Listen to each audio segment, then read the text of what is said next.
Emma Hartley sat at her small kitchen table in her quiet Michigan apartment, slowly stirring her coffee as the morning light widened across her laptop screen.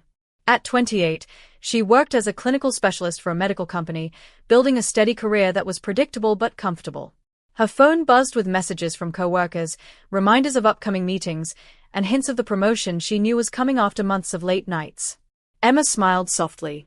She worked hard, never complained, and never asked for praise. Every Saturday, she drove 30 minutes to her parents' house to cook lunch for everyone. Her parents, her older sister Hazel, and Hazel's 2 little girls. What once felt like family time had quietly turned into a weekly obligation Emma never questioned, even when it exhausted her. Hazel ran an online clothing boutique and often bragged about big sales or complained loudly when business dragged, bouncing between confidence and worry. Emma supported her through it all, babysitting, packing orders, even taking vacation days to help during Hazel's busiest season. She didn't resent it. Helping her family simply felt like the right thing to do. One warm Saturday afternoon, the smell of fried chicken and apple pie filled the kitchen. Emma wiped her hands on a towel and called into the living room, "Hey everyone, I've got some news." Her father didn't look up from the football game, her mother chased Hazel's children through the living room, and Hazel stood in the corner talking to her phone while live-streaming new outfits from her boutique. Emma cleared her throat, then tried again. "I got promoted," she said. "They are moving me to the Denver office next month." No one reacted. Not a smile, not a comment. Hazel was too busy reading comments on her stream. Her parents were too distracted to even glance her way. Emma swallowed her disappointment and turned back to check the pie in the oven. At lunch, she repeated the announcement gently. Senior Clinical Specialist. 15% raise. Moving next month. Still nothing. Her mom simply pushed a plate toward the children. Her dad requested more mashed potatoes. Hazel suddenly gasped, but only because someone on her livestream bought 3 dresses. Her parents praised Hazel loudly, excited and cheerful. No one said a word about Emma. When lunch was done, her mother asked, "Emma, can you please clean what the girls spilled under the table? And cut their chicken smaller?" Emma nodded, kneeled to clean the mess, and forced a smile at her nieces even as her heart tightened. After the meal, she washed all the dishes alone while her family laughed in the living room. By the time she finally sat on the couch, she felt invisible. Her phone buzzed with a message from the family group chat, titled The Squad, a name that always made her cringe softly. Emma typed a careful message, "Just wanted to share the news officially. I'll be moving to Denver on the 15th. The company is helping with logistics, but I'll be busy packing. Love you all." She read it twice and hit send. Within minutes, she saw the read receipts appear. Her parents had seen it. Hazel had seen it. She waited, staring at her phone. 10 minutes. Then 20. No reply. Finally, her mom sent a picture of Hazel's girls eating Emma's apple pie. "These angels enjoying Aunt Emma's delicious pie." Moments later, Hazel bragged again. "New record today, $2,400 in sales." Her mom responded with clapping emojis. Emma stared at the screen until her eyes blurred. Then she placed her phone face down on the table. The silence of her apartment felt heavy, pressing into her chest. She had spent months proving herself at work, showing up early, taking on extra cases, shaping herself into someone her supervisors trusted and admired. Yet the people she cared about most didn't care at all. Tears fell quietly, not dramatic, just a deep sadness built over years of being the dependable one, the invisible one, the one who never needed applause. After a few minutes she wiped her face, inhaled slowly, and opened her laptop. She began searching for places to live in Denver. The idea of a fresh start tugged gently at her spirit. She imagined mornings in the mountains, sunlight through new windows, and weekends where she wasn't cooking or babysitting unless she chose to. For the first time in years, she imagined a life defined by her, not by expectations placed on her shoulders. Her breathing softened. The heaviness faded just a little. She clicked through listings of furnished apartments, drawn to the ones that looked quiet and full of light. The next 2 weeks became a blur of boxes, packing tape, lists, and final errands. Emma gave notice to her landlord, updated her mailing address, and arranged movers. Her apartment turned into a maze of labeled boxes: kitchen, books, work files, bathroom. Still, her phone stayed silent. Not a single message from her parents or Hazel. No question about how she was doing, no offer to help pack, no acknowledgement that she was preparing to leave Michigan entirely. On the morning of her move, the truck arrived right on time. While two movers loaded her furniture, Emma carried smaller boxes to her car. As she lifted the last box, her phone rang. It was her mother. "Emma, can you come over this Saturday?" her mom asked immediately. "Hazel has a meeting with a supplier and I have a doctor's appointment. We need you to watch the girls." Emma froze. "Mom, I can't. I'm leaving for Colorado today. I told you 2 weeks ago." Her mother hesitated. "Well, I don't remember that. we'll talk later." She hung up. Emma stood beside her car, phone still in her hand. For the first time, she didn't feel anger, only exhaustion. A long, bone-deep tiredness. She watched the movers load the last item, climbed into her car, and started driving west. Hours later, somewhere along the empty stretch of Iowa highways, her phone buzzed again. A message from her mother. "What do you mean you're leaving for Colorado?" Emma sighed, set the phone aside, and kept driving. The open road stretched wide ahead of her, a soft promise of freedom she had waited her entire adult life to reach. She arrived in Denver late that night, checked into a small hotel, and fell asleep instantly. The next morning, she visited several rentals and found a cozy, furnished apartment downtown. It wasn't luxurious, but it had big windows and a peaceful stillness she instantly loved. Her first week at work was overwhelming but exciting. New colleagues, new responsibilities, new rhythms. For once, she wasn't the helper or the babysitter. She was simply Emma, the senior clinical specialist. 3 weeks passed quickly. Emma found a local coffee shop she adored, explored the city on quiet weekends, and slowly filled her new space with plants, soft blankets, and books. She felt herself expanding, emotionally, mentally, in ways she had never experienced at home. Then, one Friday afternoon, she saw a new message in the old family chat. "Family party for Aunt Carol's 60th birthday this Saturday. Emma, come early to help set up. Be here by 1 p.m. Emma blinked at the message. There was no "can you come?" No "would you like to join?" Just an order, as if she still lived 30 minutes away. She didn't respond. On Saturday, while her family gathered back in Michigan, Emma unpacked another box and took herself shopping. At 3 p.m., the messages began. "Hazel, where are you?" Her mother. "We're waiting for you. Where are you?" Her father. "Your mother needs help. Call." Emma placed the phone in a drawer and continued cooking. By evening she had 15 messages. The last one read, "You're so selfish. You let the whole family down today." Emma called her mother that night. Her mother answered immediately, voice sharp with irritation. "Where have you been? Do you know how embarrassing this was today?" Emma inhaled slowly. "Mom, I moved to another state a month ago." Silence. Then her mother said, "What? Since when?" Emma closed her eyes. "I told you. I sent it in the group chat. You even read it." Her mother sighed dramatically. "Well, I don't remember that. Honestly, this is very inconvenient. We've been struggling without you here. Your father's back hurts, and Hazel always needs help with the girls. It's been hard." Emma waited for her mother to ask how she was doing. She waited for a single question about her life, her job, her new home. Nothing came. Instead, her mother said, "Hazel found a great business opportunity with a manufacturer. She needs some capital to start. Maybe you could help her out. $5,000 or $10,000 would go a long way." You just got a promotion, didn't you? Emma pressed her lips together, the weight of years settling in her chest.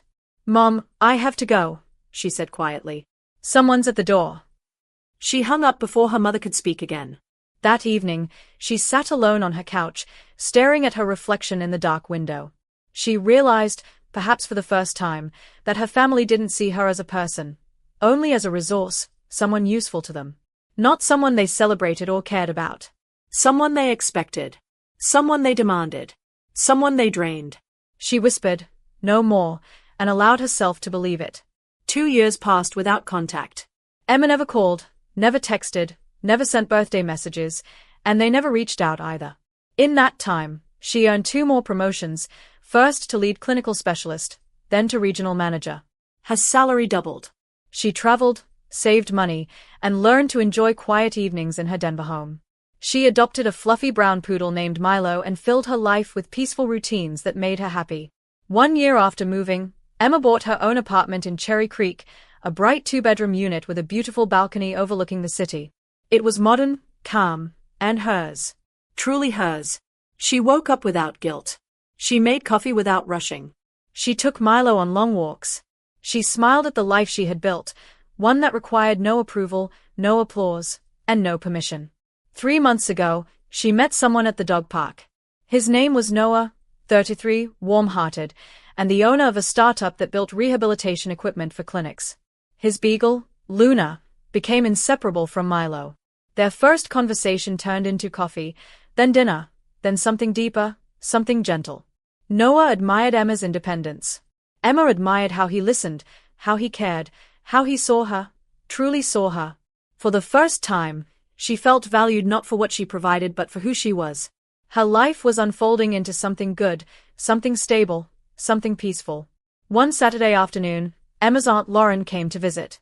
Lauren was her mother's younger sister, known in the family for her warm heart, quick laugh, and gentle rebellion against the family's unspoken traditions. She had kept in touch with Emma through quiet messages, checking in on birthdays, sending photos of her garden, and asking about Milo. When she stepped into Emma's Cherry Creek apartment, she stopped instantly. "Emma, this place is beautiful," she whispered, turning slowly to take in the gleaming floors, soft furniture, wide windows, and sunlight pooling across the room. "You've really built a life for yourself." "A good one." Emma smiled, her chest warming. "Thank you, Aunt Lauren." "It wasn't easy, but I'm proud of it." They spent the afternoon talking about work, travel plans, the people Emma had met, and the peaceful routines she enjoyed. Milo curled up at Lauren's feet as they chatted, and Lauren kept smiling at how calm Emma looked.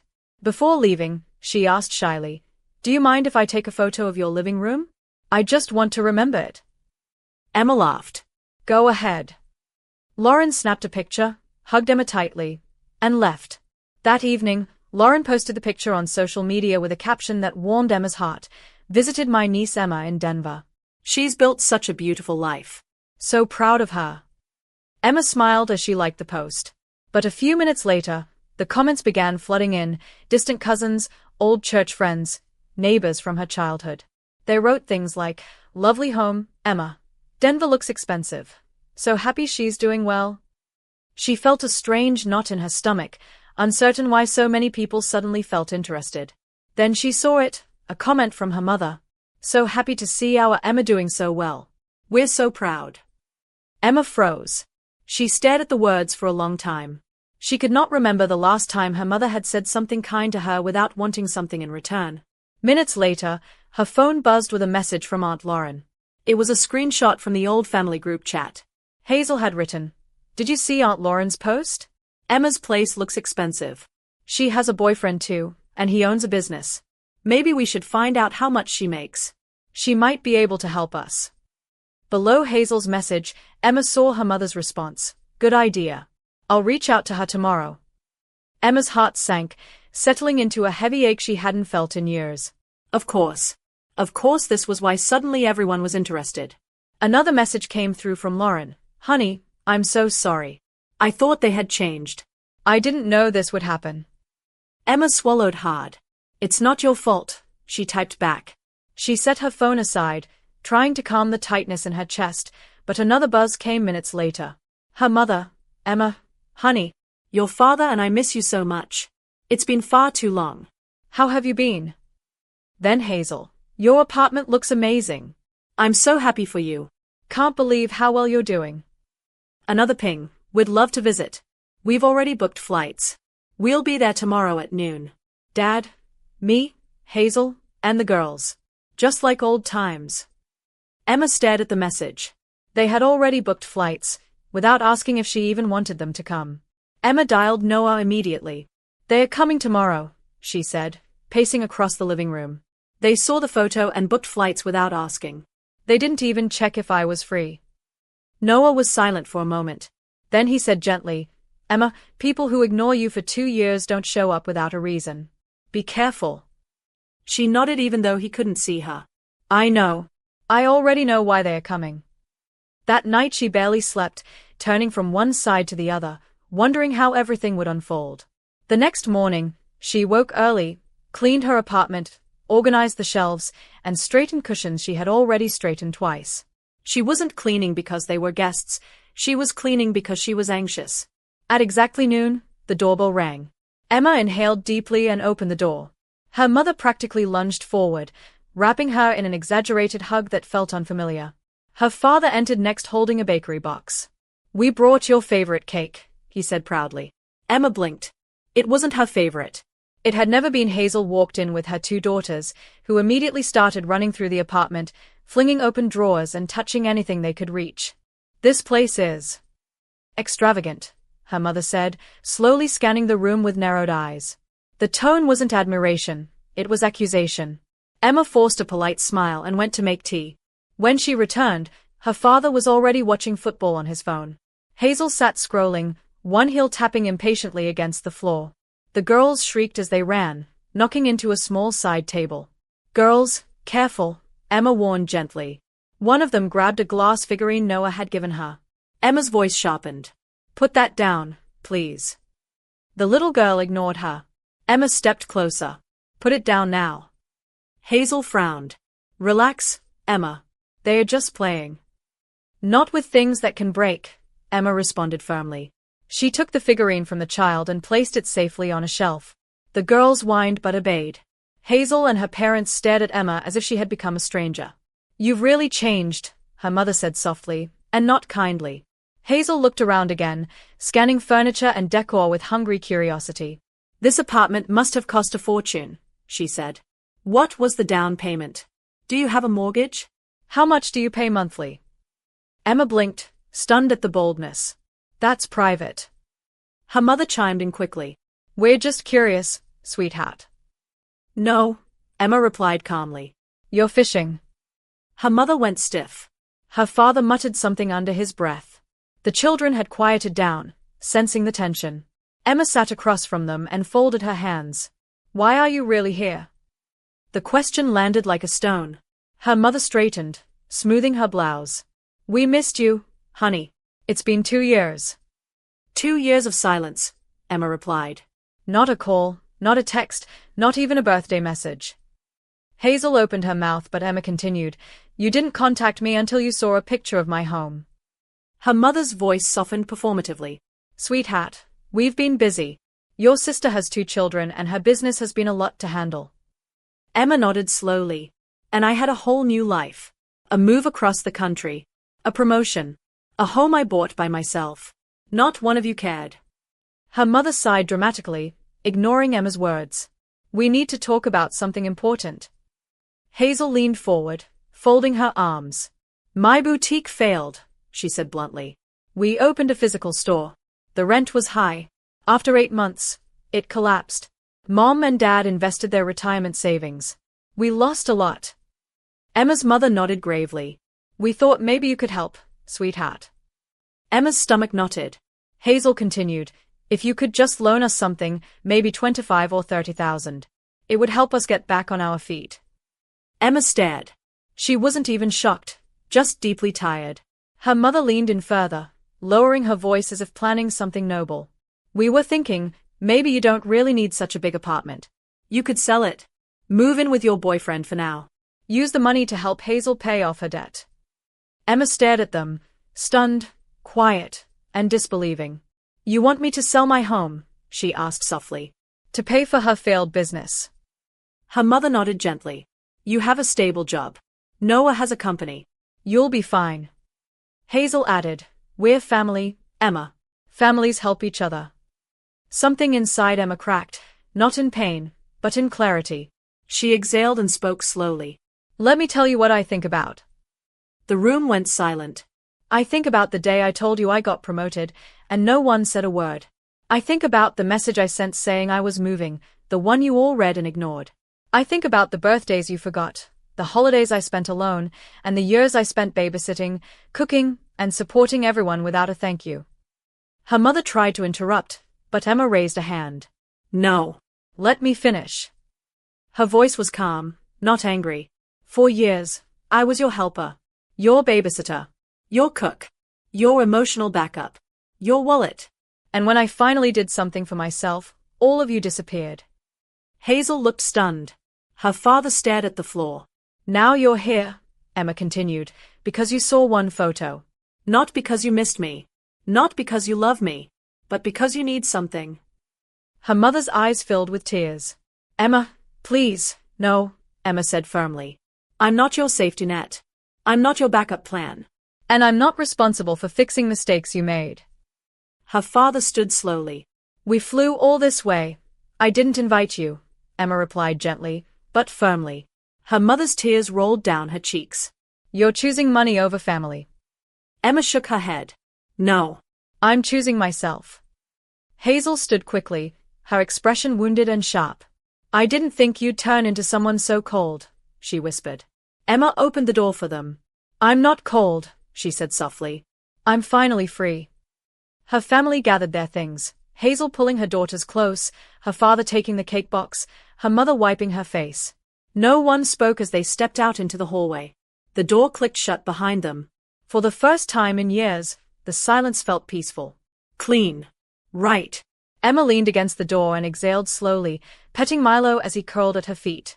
Her hands trembled, not from fear, but from release. For the first time in her adult life, she had defended herself without apologizing. She had chosen her own well-being over guilt, manipulation, and obligation. She walked into her living room, sat on the couch, and allowed herself to breathe, deep, slow, steady breaths that tasted like freedom. She didn't know what would come next, but she finally felt in control of her own life. Weeks turned into months. Emma's phone filled with messages from her family, long paragraphs of guilt, short lines of anger, and occasional apologies tangled with excuses. She read some of them, ignored others, and replied to none. Each day, life in Denver grew steadier. Morning walks with Milo, quiet dinners with Noah, long video calls with Aunt Lauren. One evening, 2 months after the visit, her phone rang. It was her mother. Emma hesitated, then answered. Emma, her mother said softly, her voice smaller than Emma remembered. I just wanted to say I'm sorry. We treated you terribly. We took you for granted. You didn't deserve that. We would like to try again, on your terms, whenever you're ready. Emma stared out at the fading light over the city. Her throat tightened. I appreciate that, she replied gently. But I need time. I'm not ready yet. There was a long exhale on the other end. We'll wait, her mother whispered. Take care, sweetheart. When the call ended, Emma set her phone down and knew something had shifted forever. She had finally chosen herself, clearly and without guilt. Tell me where you're watching from, and if this story touched you, hit subscribe. More truth, more healing, and more powerful stories are coming. Later that night, Emma stepped out onto her balcony with Milo curled at her feet. The city lights shimmered against the dark sky, and somewhere in the distance she could hear soft music floating up from another building.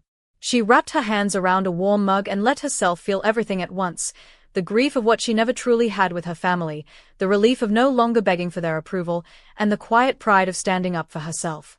She realized that love without respect had always left her empty, and that real care was shown in listening, in showing up, in remembering, not in sudden interest when money or help was needed. Noah joined her outside, resting a hand lightly on her shoulder. You okay? He asked. Emma nodded. Yeah, she said. For the first time, I think I actually am. She didn't know what her relationship with her family would look like in the future. But she knew one thing clearly. Any place they had in her life from now on would have to be built on respect, not obligation, and on honesty, not guilt. Months later, Emma hosted a small dinner at her apartment. Her table was surrounded by people she had chosen. Co-workers who had become friends, neighbors who checked on Milo when she traveled, and Noah, who moved comfortably around her kitchen as if he had always belonged there. Laughter filled the room, easy and warm. At one point, Emma's phone buzzed with a simple message from her mother. Thinking of you today. Hope you're well. No demands. No requests. Just a sentence. Emma smiled faintly, put her phone face down, and went back to her conversation. She wasn't rushing to rebuild anything, but she also wasn't carrying the old weight on her shoulders anymore. She knew she could forgive slowly, from a distance, without sacrificing herself. As the evening went on, she looked around her bright, peaceful home and felt a calm certainty settle inside her.